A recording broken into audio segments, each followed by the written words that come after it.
I am pleased to begin by acknowledging that I am coming to you today from the unceded traditional territory of the Musqueam, Squamish, and Tsleil-Waututh Nations.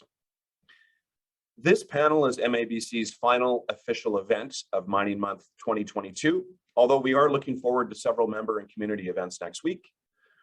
Our Mining Month theme this year is Changing Minds, Changing Minds, and our intention with today's panel is to mine some insights into immediate and long-term ways that BC's mines are changing.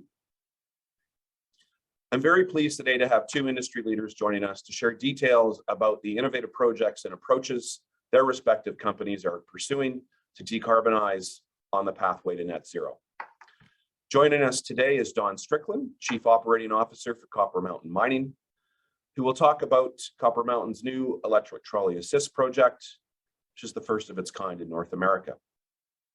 Also joining us is Sepanta Dorri, Vice President of Decarbonization for Teck Resources, who will discuss Teck's climate change strategy and pathway to net zero. Before we begin, I'm pleased to turn it over to the Honourable Bruce Ralston, BC's Minister of Energy, Mines and Low Carbon Innovation, who's provided us with a brief video greeting. Good afternoon, everyone. Let me begin by acknowledging I'm recording this in Victoria on the traditional territory of the Lekwungen-speaking people, the Songhees and Esquimalt First Nations. Thank you to the Mining Association of British Columbia for inviting me to say a few words before your panel on mining innovation. I'm proud of the work we have underway to accelerate mining innovation, but it cannot be accomplished without the tremendous contributions of the mining industry here in our province of British Columbia. I saw some of you just the other day at the legislature to mark Mining Month, and I'm happy to say we have a shared understanding of the importance of BC mining sector, the challenges it faces, and our optimistic vision for the future. And to Don Strickland, I look forward to visiting Copper Mountain next week. The electric trolley assist project is a perfect example of how industry and government can come together to benefit both partners. With each passing year, the impacts of climate change become harder to ignore, from last year's heat dome and destructive forest fires to flooding from atmospheric rivers. We are seeing mining companies step up to play a role in our low-carbon transition, with support from government to continue decarbonizing mining operations. I know that industry leaders are embracing this changing landscape. I hear it from each of you when I meet with you. The work that is underway is impressive and world-leading. I want to commend you for continuing to move forward with innovation. It is through discussions like this one that I know more ideas, new ideas, will result. And lastly, I want to let you know that the Government of British Columbia is here to partner with you in moving forward with innovation that continues to demonstrate British Columbia as a global leader in mining innovation. With that, I want to wish you a good discussion, and I look forward to seeing many of you in the future. Thank you, Minister, and thanks for taking the time to put that message together for us. Minister Ralston, as you all know, has been a strong advocate for our sector.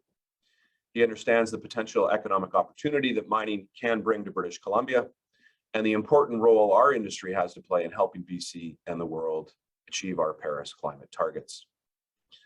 I must mention, Mining Month would not be possible without the support of our sponsors. I'd like to thank our patron sponsor, Teck Resources, as well as our gold sponsors, Copper Mountain, Newcrest Mining, and Seabridge Gold, and our silver sponsor, Centerra Gold.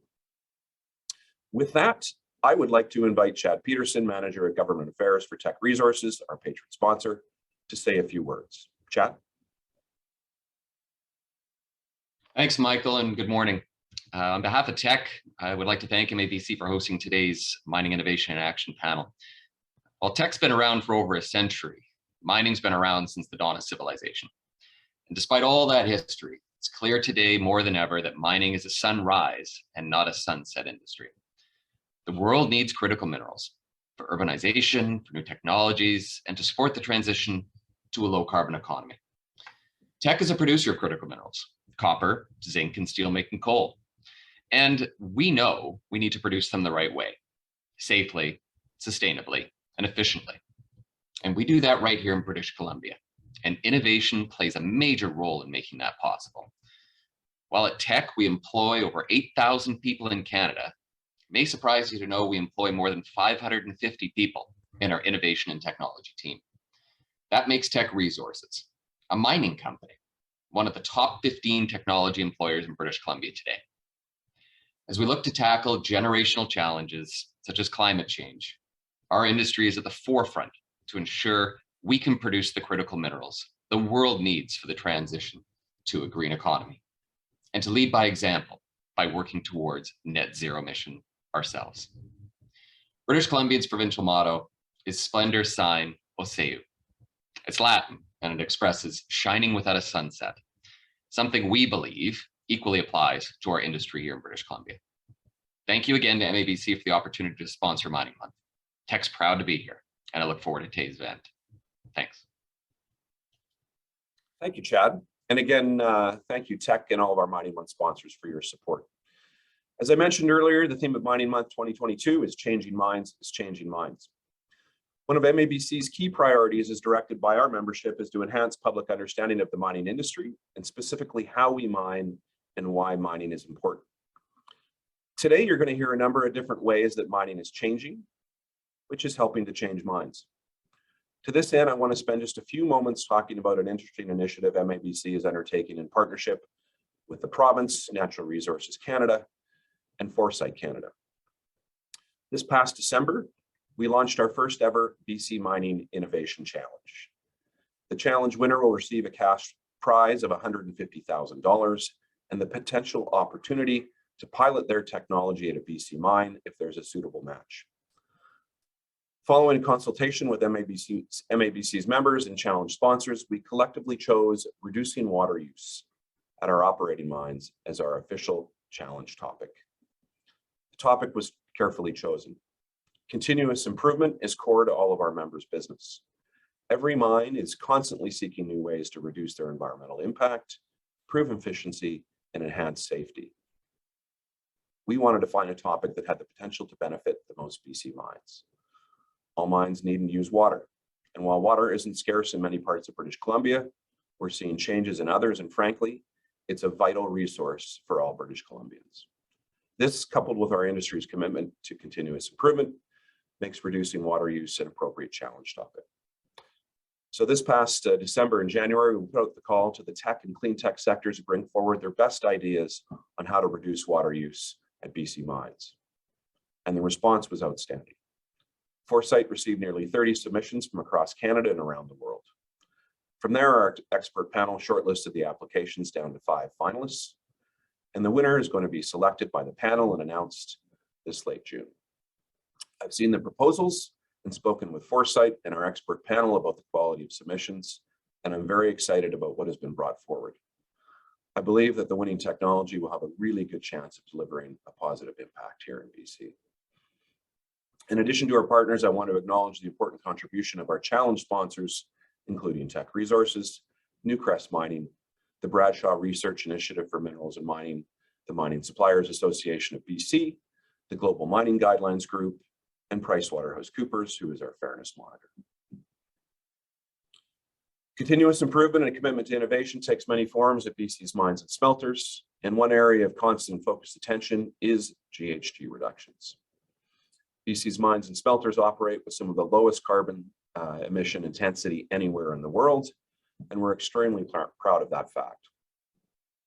There are some great data visualizations on our social media accounts if you want to get a sense of how the average BC mines emissions performance stacks up against our competitors. It's quite impressive. Many of our operations plan to be net zero by 2050 and are taking concrete steps to get there, which is a useful and timely segue to our featured speakers, who are going to get into the details on their respective companies' efforts in this regard. I'll remind the audience that if you have a question for either panelist, please use the chat function. We'll monitor that when we get into the Q&A. So to kick us off, I would like to invite Don Strickland, COO of Copper Mountain, to speak. Don?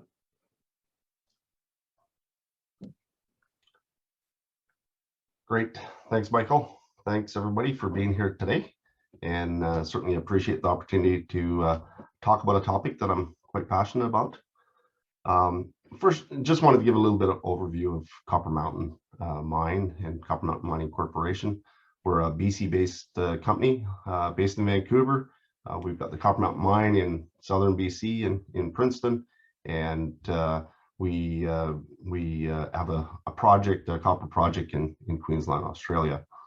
So our Copper Mountain Mine in Princeton, BC produces around 100 million pounds of copper equivalent per year and employs around 500 people. So just a little bit of context. And then, before we jump into the detail of emissions, why are we passionate about it as a company? One of the things we define as a corporation is our purpose, which is powering a sustainable future. And so what does all that mean, and why is that important? We are a copper producer, and we want to grow as a copper producer. Copper is critical, as Chad stated, for electrification of the world and achieving the in a fight against climate change and reducing our carbon emissions. And we want to produce copper responsibly. And so one of those key parts of producing it responsibly is our commitment to reducing carbon emissions. And so we as a company made the big, bold commitment to achieve net zero by 2035. And, it's easy to make commitments and statements that are way in the future, but what are we doing about it? And, that's the key in my mind is what we're actually doing about it. And so we set on this journey about 2 years ago, and we defined a number of steps that would potentially make us one of the lowest GHG open pit copper mines in the world. And so there's we defined a number of steps, as I stated, one of them being the trolley assist project that we'll talk about today. But when we talk about the technology to get us to net zero, I sort of put it in 3 buckets. The first is proven technologies that we can go and implement today. And those are things like electrification of shovels and drills in open pit mines. We can go and replace diesel and reduce GHGs by electrifying equipment. So those are proven technologies. And then there's evolving technologies, and I put trolley assist as one of those, so that it's available. It needs to be implemented, and it needs to be trialed and evolve and mature, so we can learn from it, make it reliable, reduce the cost. And so that's the second bucket. And the third bucket is concept. So we talk about battery for a haul truck, and everybody is looking forward to a battery for a haul truck, and but it's a long ways off still. It's great we got electric cars, and now we've got electric pickup trucks, and that battery technology is evolving, but to get a battery for a haul truck is a big task, and it's a ways off. So these are concepts that need a lot of focus, or real significant focus, to allow us to achieve that net zero objective. And so we don't have all the solutions yet to achieve net zero. We've got a number of things we can do, but the key, in my mind anyway, is partnering with like-minded organizations to really drive that innovation, and to take concepts and immature technologies and implement it and prove it out and work through the challenges of it and make it successful. And that's what we're doing here in BC. And once again, before I jump into the trolley assist project, I think one last frame that I want to set, and that's the key to achieving net zero and reducing emissions is a clean electricity grid. And when I say a clean electricity grid, it's a low carbon intensive electricity grid. And we're fortunate here in BC and many parts of Canada where we have a lot of hydroelectric power that's very low carbon intensity. We've got some of the lowest carbon intensity power in the world. And when you actually look at electricity grids around the world, it's quite surprising how few there are that are low carbon intensity. So we in BC have this great advantage that allows us to be some of the lowest GHG metal production in the world that Michael just referred to. But the key is that BC Hydro, clean electricity. So building on that clean electricity, we looked at, in terms of starting our journey, we said, where are our GHGs, where are our carbon emissions coming from? And any open pit operation, the biggest source of carbon emissions is burning diesel. So it's really running mobile equipment in an open pit operation. And so you look at how do you reduce diesel, or even further, if you take the diesel and you break it down, the biggest source of diesel consumption is haul trucks, and the single largest or the most carbon intensive part of the haul truck cycle is hauling rock uphill out of an open pit mine. So in our case, our haul trucks are around 200 tons, or they carry about 200 tons of rock. And the truck itself is also around 200 tons. So that's 400 tons of mass going uphill. So that's the equivalent of 10 loaded tractor trailer trucks going uphill. So it takes a lot of energy, and that's why it burns so much diesel and it generates so much carbon emissions. So we've gone after the largest single source of GHG emissions in our plan to make a material difference. We said, okay, we're going to electrify that part of the cycle. So the most carbon intensive part of the cycle, we're going to electrify. So what we've done is we've modified 7 haul trucks so that they can connect to electrical supply on a 1 kilometer section of ramp from the bottom of our pit up to the edge of our pit. And so these 7 haul trucks now can connect to an overhead power supply. So it's very much like it's the same as a streetcar in the city. You see the streetcars going along, and they're connected to overhead power supply, and so they're burning nice, clean BC electricity, and that's what we're doing with haul trucks. So now we have 7 trucks that can connect into an overhead electrical power supply and run that 1 kilometer up from the bottom of our pit to the edge of our pit on clean electricity instead of diesel. So we've tackled the single largest source of our GHG emissions for a site. And so, the great thing is that as we've commissioned this last month, it's up and running. We're actually reducing GHGs today because we're running these 7 trucks. We're also finding that these 7 trucks are running at twice the speed that they do on diesel, and at present diesel prices, they're running at 10% of the cost. So there's significant benefits when you make these sorts of investments, and we prove it out and evolve it.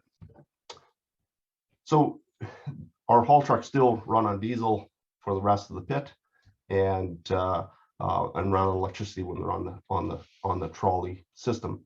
So where are we going with that, and what's going to evolve? It's still really early days with this project, and go back to my second bucket of technology, it's that evolving technology. So it has still lots of learning. We've still got lots of work to do. There'll be lots of obstacles that we'll have to overcome, but we're partnered with like-minded organizations to make it successful. And those organizations include Komatsu, SMS, ABB, Clean BC, BC Hydro. We're all driving together to make this successful. And it's not just about today and the 1 kilometer. It's about proving out the technology, learning from it, building upon it. And we really believe that trolley assist is foundational to achieving net zero in open pit operation. Right now we're running trolley on that 1 kilometer section of ramp, and we're running diesel on the rest of it. But we believe over time we'll get to a battery or a fuel cell that will replace the diesel engine in that truck, so that the truck can run on trolley while on incline, but then it can run on battery or fuel cell on the less energy intensive part of the haul. So we've started the journey. We've come a long way. We've got it up and running. But it is really the start of a journey, and this is probably a 5 to 10 year journey to get us to where we have a battery or a fuel cell, in addition to extended trolleys throughout the open pit that we can move around fairly quickly. So our team are really proud, actually, our team and our partners are really proud to be leading positive innovation right here in BC. The results of this program will make the world a better place. It is key to us reducing GHGs long term. So really excited about it, and I look forward to having the dialogue around the questions. So thank you very much. Thank you, Don. And indeed, it's exciting stuff. And you guys have done a fantastic job and put yourself in a leadership position. Now, I would like to introduce Sepanta Dorri, Vice President of Decarbonization for Teck Resources, to present. Sepanta. Thank you, Michael, and good morning, good afternoon, everyone. As Michael noted, my name is Sepanta Dorri, and I'm Vice President Decarbonization at Teck Resources, where my role is to develop a strategic roadmap for Teck's pathway to net zero emissions. And I'm very pleased to be part of the MABC panel on mining innovation and action today, speaking about Teck's decarbonization roadmap. At Teck, we believe that our company and the global mining industry have a very important role to play in helping tackle the global challenge of climate change. And for those of you who are not familiar with Teck, Teck is Canada's largest base metals company with more than a 100-year history, and we're headquartered in Vancouver, Canada. We are among the world's lowest carbon intensity producers of copper, zinc, and steel-making coal. And the metals and minerals that we produce are the building blocks of low carbon technologies and the infrastructure necessary to reduce greenhouse gas emissions. We also have a very strong health and safety, environmental, and community track record. And we have achieved industry-leading ESG performance, including being honored as the top-ranked mining company by both the Dow Jones Sustainability Index and Sustainalytics, and maintaining an A ranking with MSCI. Our sustainability commitment also includes working to reduce our own emissions footprint. And I will speak to you today on how we plan to achieve these goals. But it's important to understand that we have been on the GHG reduction journey since 2011, when we started to implement a number of projects and initiatives to reduce greenhouse gas emissions at our operations, including the use of electric buses at our sites. As a result of our work to date, Teck is now one of the lowest GHG emission intensity miners in the world. Our climate change strategy has 4 key pillars. The first one is to ensure that Teck's portfolio is well positioned for a low carbon economy. And as we heard from Don, central to that is balancing our portfolio towards copper, which is an essential metal for electrification and the low carbon transition. Second, we support the adoption of carbon pricing as an effective and fair method of driving climate action broadly when it is applied equitably. Third, we're adapting to the physical impacts of climate change at our sites by incorporating climate scenarios into our project design, mine closure planning, to increase the resilience of our operations. And finally, we are working to reduce our own carbon footprint, where we have committed to become a carbon neutral operator by 2050, reduce the carbon intensity of our operations by 33% by 2030, and achieve 100% renewable power by 2025. As part of our expanded climate change strategy, we also recently announced an ambition to achieve Scope 3 carbon neutrality for emissions that are downstream in our value chain by 2050. These are primarily attributable to emissions by our steelmaking coal customers in the steelmaking process, as well as the emissions from the transportation logistics to our customers, and I will speak to that a little bit further. I'll now refer to a slide outlining Teck's decarbonization roadmap. The left-hand side of this slide shows our carbon emission reduction goal by decade through 2050. And you'll note that our emissions from our operations and emissions from the electricity consumed, otherwise known as Scope 1 and Scope 2, are primarily from 4 sources. Diesel from our mobile equipment, primarily haul trucks, coal and natural gas from our coal dryers, and our zinc and lead smelter at our Trail operation, fugitive methane from our coal operations, and non-renewable electricity in our operations. On the right-hand side of the slide, we outline our actions for abating these emissions through 2030, where we're currently evaluating initiatives across all of these sources to achieve our 33% carbon intensity reduction target. Our actions over the first couple of years of our journey have focused on achieving 100% renewable power across our operations. And this is an area where Teck is well positioned, with access to low carbon electricity at our operations in Canada, where we are endowed with almost 100% renewable power in British Columbia. Our Scope 2 emissions were historically associated with our operations in Chile. So here we've taken action to reduce the emissions by moving to 100% renewable electricity at our CDA operation, and by working to secure the remaining 50% of our renewable power for our QB2 operations by 2025. These activities will effectively make Teck carbon neutral for our electricity consumption by 2025. The area where we're most focused on next, as Don noted, is our most material emission source, diesel from our haul trucks. Here, we're evaluating a wide range of options, from transitional fuels such as renewable diesel in the near term to zero emission vehicles in the longer term, including hydrogen fuel cell and battery electric trucks. Earlier this year, we announced a partnership with CAT for the procurement of 30 zero emission haul trucks by 2027. We anticipate having earlier learning zero emissions haul trucks on our sites by 2025, with a planned further expansion beginning in 2027. We also announced earlier this year a pilot of a fully electric on-highway transport truck to haul copper concentrate, marking this the first use of a battery electric truck to haul copper concentrate worldwide.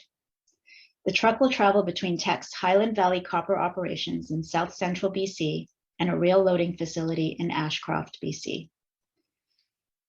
As with Copper Mountain, we're also evaluating the full potential of overhead trolley assist systems for our haul trucks across all our sites, which are very similar to the tram systems used for public bus and light rail transit. Because trolley assist is a commercially available solution today, we're hoping to move to the piloting phase as early as the next 2 years. Beyond haul trucks, we've also committed to displace the equivalent of 1,000 internal combustion engines with zero emission transportation alternatives by 2025. We will look to achieve this displacement with electric crew buses, heavy duty trucks, light vehicles, and electric drive dozers. These are technologies that are either available today or will be in the next couple of years. Mobile fleet decarbonization is one particular area where there is significant opportunity for collaboration with other like-minded companies such as Copper Mountain and industry players such as the fleet manufacturers, where we have an opportunity to learn from each other to accelerate the pace of technology development and adoption. Next, moving on to stationary combustion, we have 2 work streams underway. The first, for our steelmaking coal operations, we're exploring zero emissions drying options while evaluating transitional fuels such as renewable natural gas in the near term. We believe we have technically viable solutions for zero emissions drying, and we're working to determine how to pursue them in the most cost-effective way. For our trail smelter operations, the reality is there's no viable alternative to the use of coal and coke in the process to refine lead and zinc. However, we think, sorry, just bear with me, my apologies.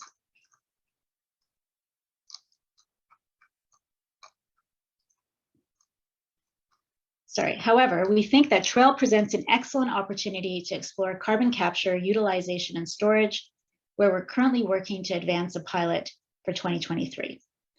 This will not only help to address our emissions at trail, but it's an important advancement for addressing Scope 3 emissions from steelmaking, where we are using our learnings from our own carbon capture pilot in trail to assist our steelmaking customers in their adoption of carbon capture in their steelmaking blast furnaces. While we have operational emissions that are unavoidable, or in some cases where decarbonization solutions are just not yet commercialized at the pace needed to meet our targets, we will consider the use of carbon offsets. And this is another area where we're investing time and resources in understanding the evolution of carbon offset markets and the potential for nature-based carbon offset solutions within our portfolio. And this is something that's very exciting and new, and we're investing our resources to ensure that we understand what options we have internally, particularly for Teck's own biodiversity ecosystem, such as the forests and the wetlands that we manage.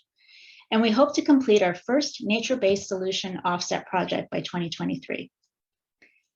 Overall, our decarbonization roadmap and our choice of technologies has been 2 years in the making, and we've been working closely with Hatch consultants to determine which technologies have the highest abatement potential at the most affordable cost, factoring in all the constraints around energy supply, operational needs, and the like. It's important to highlight that in all the decarbonization scenarios we are evaluating, we see electrification as a key imperative, where we require significant grid expansion in BC and other places to implement these decarbonization initiatives. In fact, for Teck and the province to meet our 2030 GHG reduction commitments, the industry will require access to significantly greater volumes of clean electricity to reduce emissions from operations. We forecast that electrification in our Elk Valley operations will require more than 3 times the electricity currently available through the existing BC Hydro transmission infrastructure. And I cannot emphasize enough how important the timely upgrade of the transmission infrastructure is in allowing us to achieve our 2030 goals. And we believe this is one critical area where the BC and federal government can help support this essential energy transition. I haven't covered our Scope 3 ambitions on this slide, but this is an area where we're in active discussions with a number of our steelmaking coal customers, rail and ocean vessel partners, to identify ways to better collaborate and advance green corridors for the movement of our products through the use of carbon efficient vessels, low GHG transitional fuels, and steelmaking carbon capture technology support. On the logistics front, we announced with Oldendorf in November of last year an agreement to reduce supply chain CO2 emissions through the use of fuel efficient bulk carrier engines that maximize cargo size to optimize fuel and carbon efficiency. This initiative is expected to achieve carbon emissions reduction of 30 to 40% for shipments handled by Oldendorf. The estimated savings can be up to 45,000 tons of carbon per year. This is equivalent to removing nearly 10,000 passenger vehicles from the road. Overall, we expect our decarbonization roadmap will evolve as we work closely with our sites, transportation providers, and customers to develop the best fit decarbonization technologies for them. And while our roadmap may evolve, our commitment to our climate change targets will not. And I am very pleased to be working for an organization that understands that committing to these goals will require significant change and a new way of operating. In fact, I'm often asked, what does decarbonization success look like for Teck? And my response is threefold. First, committing to progressive reduction of our carbon emissions. Second, working with our government and industry partners to develop those game-changing decarbonization technologies that are required for carbon neutrality. And third, preparing for the organizational change management that will be required to make this transition. Thank you. Thanks, thanks, Sepanta, very much.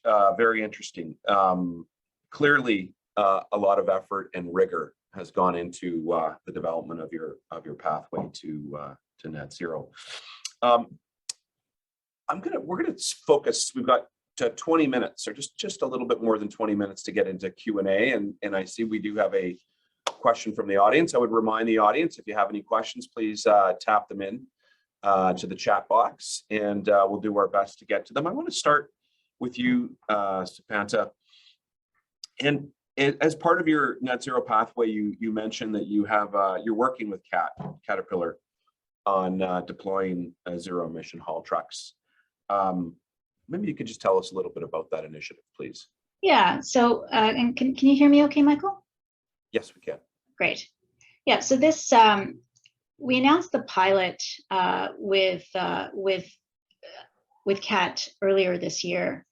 And this is really an agreement to work towards deploying 30 of Caterpillar's zero emissions large haul trucks at our steelmaking coal operations in the Elk Valley. And the pilot will provide significant learnings for the electrification of our fleet on our pathway to net zero. And really it will build on Teck's other carbon reduction initiatives. And so as we do this, we'll do it in a multi-phased approach such that we are able to prepare for the technology development, and that we're really only deploying these trucks, whether it's battery electric or hydrogen fuel cell or another technology, when they are commercially available. Super, thank you, Sepanta. And I guess your response reflects something that Don said too, which is, these are technologies right now that are maturing. They're being developed. The OEMs are focused on this, and one of the big challenges is the timing around the maturation and commercialization of these technologies.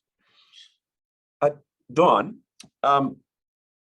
you mentioned Copper Mountain is aiming for net zero by 2035, and trolley assist, no doubt, will play a key role in getting your mine there.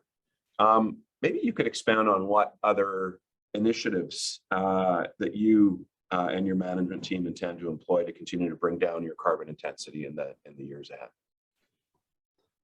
Yeah, thanks, Michael.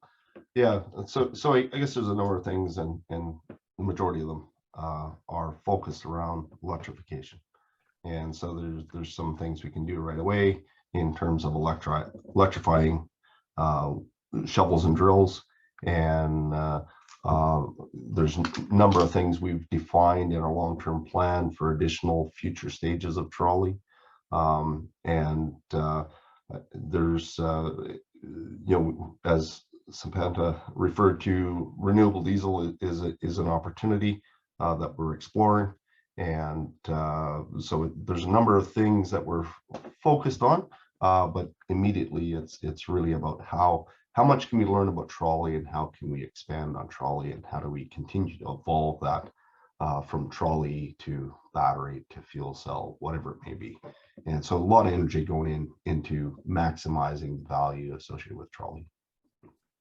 So it sounds like, Don, what we have is a really integrated approach where you're layering technologies. You're starting with trolley. It's, as you mentioned, kind of the low-hanging fruit. It's there.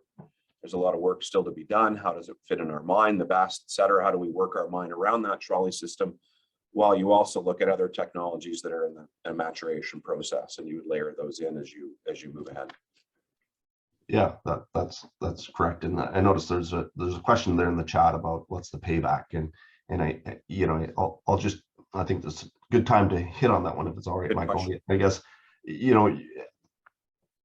that's the challenge with evolving technologies, is what is the true payback, right? And so I'm not going to get into exactly what the payback is at this point, because there's so much to learn. We made some assumptions. What we're finding is we appear to be conservative on those assumptions, but we want to understand long term how the impact on things like tire wear, engine life, wheel motor life, all those sorts of things will come out of this trial. So it's early stages. We're committed to trolley.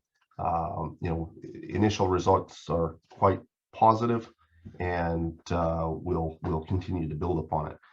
Michael, just to, as I said, I'm passionate about this, so I probably talk too much, but at Mine Expo in the fall, Komatsu had a truck there that was a battery truck, and it was fully operational on battery, but it wasn't it didn't have a long-term life or long-term capacity or be able to run, but it is early stage technology that is evolving, and it is evolving quickly, and so that's the next real step is ideally we want to get to that point where we have a battery truck that goes on the trolley line and continues to make that evolution. But because we all have these demands or these objectives to reduce our GHGs in a short amount of time, there's a different approach. We as Sepanta said, we have to collaborate, we have to partner with people, we have to work together rather than proving it out till we have all the flaws out of it and then implementing it. We've got to expedite the timeline of a lot of these technologies. And so I where I'm bringing that is back to our focus is how do we continue to expedite that timeline and build upon trolley to get to that point of trolley battery and other technologies. Right. Thanks, Don. Well, that's a good cue for me to raise a question to you both. Sepanta, earlier you mentioned what you expect the increased demand would be at your mine sites for electricity, which I find quite mind-blowing. 3 times the demand or the load is that's a crazy amount. When these battery haul trucks get to a place where they're mature and commercialized, you're going to have this pop in demand at mine sites. Both Teck and Copper Mountain and other mines in BC we're heavily regulated sites. We're subject to the vagaries of provincial and federal policy. In Canada, many of our, across the country, many of our mines are in a kind of monopolistic setting in terms of the source of the electricity. And within that context, while we have, we're focused on decarbonizing at our mine sites, we do need to collaborate, as you said. But in that context, what are the risks or the challenges that you see roadblocks to us achieving some of these targets 2030 and beyond? Sepanta? Sure, yeah, I'm happy to start. I'm sure Don has some views on that as well. Look, as I mentioned earlier, I think a key enabling feature here is access to the renewable energy we need to decarbonize our roadmap. And the majority of our roadmap is around replacing diesel with clean electric power. And that power at the moment, we are beholden to the grid and obviously adequate transmission capacity to enable the additional electric power. And as I noted 3 times, the electrification of our fleet and everything else in terms of stationary combustion, that comes at an added energy cost relative to the status quo. And so it's really important to ensure that the timeline towards getting access to the transmission required for the renewable electricity meets the timeline that we need for the technology adoption, whether it's for trolley or zero electric emission vehicles. And so that, I would say, for us is the biggest risk. Obviously, there's a lot of technology risk underpinning our various initiatives, but we can't achieve any of those if we do not have access to renewable power through our grid in the time that we need it. And obviously, our first key goal is around our 2030 goals for a 33% intensity reduction.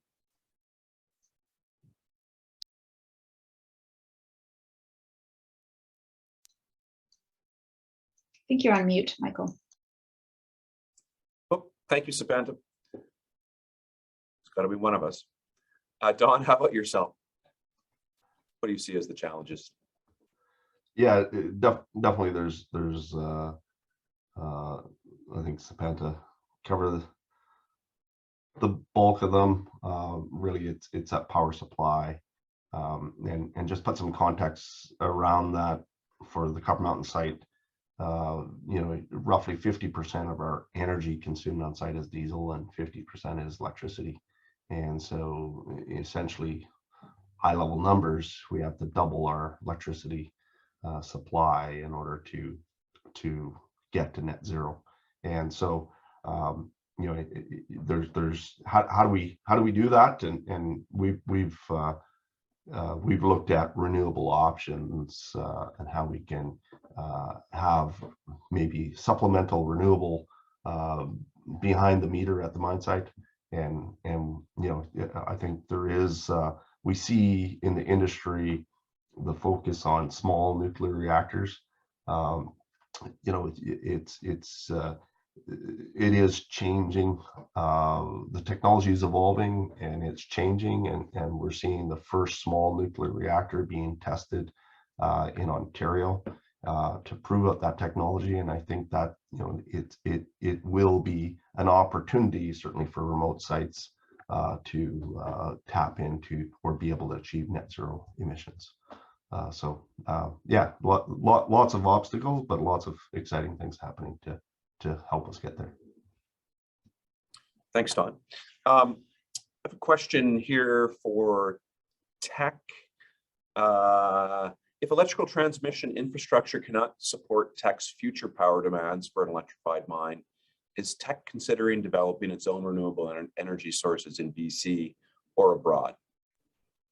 Yeah, it's a terrific question. And I mean, I think it dovetails part of Don's response, which is we're looking at everything. And really the onus is on us, having made this commitment to decarbonize, to look at any and all renewable options. Obviously, the simplest and the one that is most effective in terms of scale is access to the grid. But that doesn't mean that we won't look at everything from nuclear to solar to wind. It's parallel work plans, Michael, to support ensuring we get there for 2030. You know, I think the challenge is, as you know, and a lot of people, I think we mentioned this the other day, but when you think about hydrogen, right? Hydrogen is not an energy source. You create hydrogen. You need a renewable energy source to create hydrogen. So there's no easy solutions here.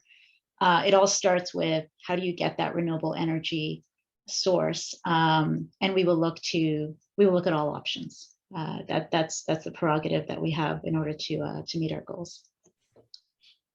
So what I'm hearing from both of you, with a little bit of my own editorial, is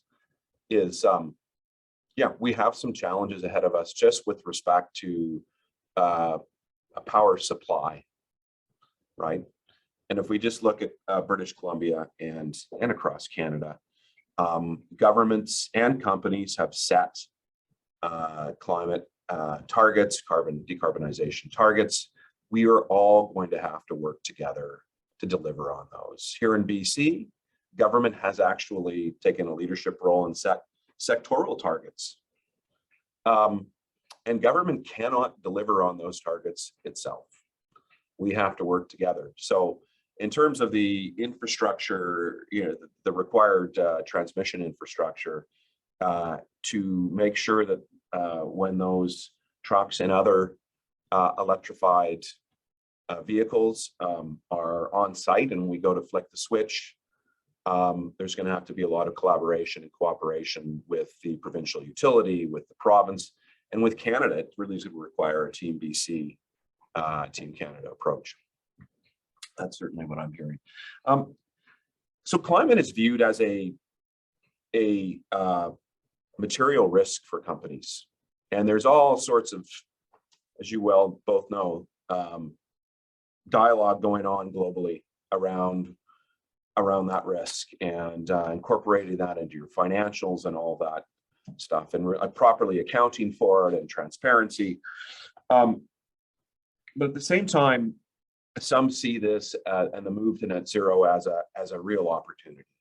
And here in BC, in particular, a strategic advantage or a competitive advantage for our operations globally as exporters. Perhaps you could opine on that, Sepanta, and then Don. Yeah, no, I think that's an excellent observation. And look, as we look globally and regionally, and particularly underpinned by a lot of the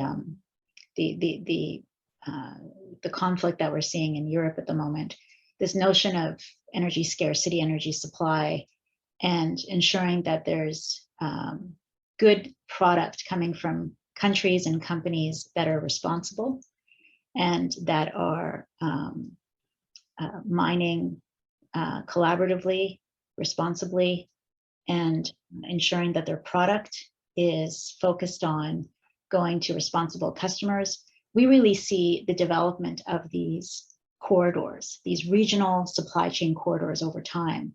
And what that means is that upstream and downstream, we have a responsibility to ensure that we are achieving the lowest carbon, most cleanest, most operationally effective source of inputs, because that's what our customer wants, that's what our customers want, that's what we want from our suppliers.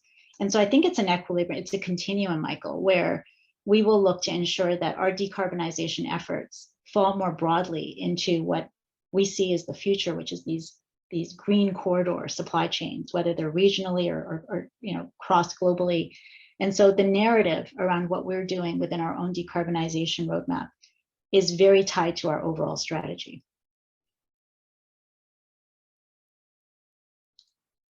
Oh, I think you're on mute again, Michael. Gosh darn. Thanks. I missed moderator school. Don. Yeah, I guess that maybe the only thing I can really add additional on that one is I think that one of the great opportunities is capturing value when we implement these things. In example is trolley assists, right? When on paper, going from diesel to electricity, on paper it said we could double the speed of a truck, and I wasn't convinced of that. So I didn't include it in any economic analysis, but in reality, it's happening, right? And so I guess within all these unknowns, there's opportunity, and it's up to us to capture it. And I guess the other one that comes to mind is, and this is detailed, but you look at load factor and some of the load factors in an open pit with shovels and drills, it's not stable. And so you see the evolution in battery technology for sort of firming power supply, but there's also a great opportunity there to balance demand on a site and remove the peaks and valleys out of your power supply to make the grid more stable. So it's really, I guess, we're in a spot of innovation where we can it's forcing us to think a little bit more, and that thinking can create huge value. So I think that's the opportunity here is not just about reducing GHGs, but how can we create business value, reduce costs, or improve productivity associated with these technology changes. Thank you, Don. Hey, Don, while I have you here, I'm going to ask you if you could just very briefly speak to the mine's digital trust ecosystem that your mine site has been a pilot in. We're at 9:55. We're going to shut her down just in a few minutes, but if you could touch on that, and I'm going to ask Sepanta to provide just a real quick, take a minute, Sepanta, after Don, and provide us with any closing remarks you'd like to make. And Don, please do so while you wrap up on Mine's Digital Trust. Yeah, so thanks, Michael. So this is actually a project undertaken by Ministry of Mines, Low Carbon Innovation, and it's called a Digital Trust Project, but it's about tracking ESG credentials, including carbon emissions through open blockchain technology, and being able to pass those along the supply chain. So from Copper Mountain to Mitsubishi, who buys all of our concentrate, to the LME, to a customer, so that we can get transparency in ESG credentials. And at some point in the future, it may not be today, but at some point in the future, when you buy a car, hopefully you'll get a barcode that you can scan, and you can find out the ESG credentials of the metal that's in that car. And so I think this is fascinating, and it's great the ministry is undertaking this project, and we're collaborating with them on it. And but it is quite visionary in terms of really getting transparency in ESG, and we're excited to see where we can take this. It's very exciting. Thanks for sharing that, Don. Sepanta. Sure. I'll say a few words and pass it over to Don. I mean, I think my only closing remarks really is that the road is long. This is a long journey, and so we need to make commitments and make decisions today that affect what the next 10, 15, 20 years look like. And so what success looks like is having the collaboration and the idea generation and the commitment by all participants, whether that's the governments, other industry participants, other miners. The time is now for us to lock into those key decisions that will define the outcome of the next 10, 15 years from a decarbonization standpoint. So it's really just a call to action that this is the time for us to be committed and invested. Thanks, Sepanta. Yes, those targets are going to come very quickly. Don, closing remarks? One thing to add to the, just to tack onto that is it's a great opportunity to attract talent into our industry, right? It's an exciting time. It's an opportunity for the next generation to make a material difference in the world. So great time to join the mining industry. Thanks, Don. And as Chad had mentioned earlier from Teck Resources, with all their innovation and technological focus, that they're one of the top 15 tech companies, TECH companies in British Columbia, which is amazing. Time has come to bring our panel to an end. I think that was a really interesting and informative panel. I know both of you, and I came across, have a lot of passion for this subject area. And with leaders like the two of you, I have great confidence that your companies and our industry is going to get there and move down and advance down that pathway to net zero. So thank you for your leadership, and thank you for taking the time to join us today and share your insights on decarb and how BC mines are changing to meet our climate goals. I'd like to thank ProShow for their expertise and effort to make this panel a success. I'd also like to thank our sponsors, Teck Resources, Newcrest Mining, Copper Mountain, Seabridge Gold, and Centerra Gold. And I'd like to thank the audience for taking the time to join us today. We had a really good showing today. I hope that you all have all have taken away some insights, and what you've heard kind of shapes your thinking on how BC's changing mines are advancing towards decarb, and that there's a real concrete steps underway by companies such as Teck and Copper Mountain. So thank you very much, everyone, and enjoy the rest of your day.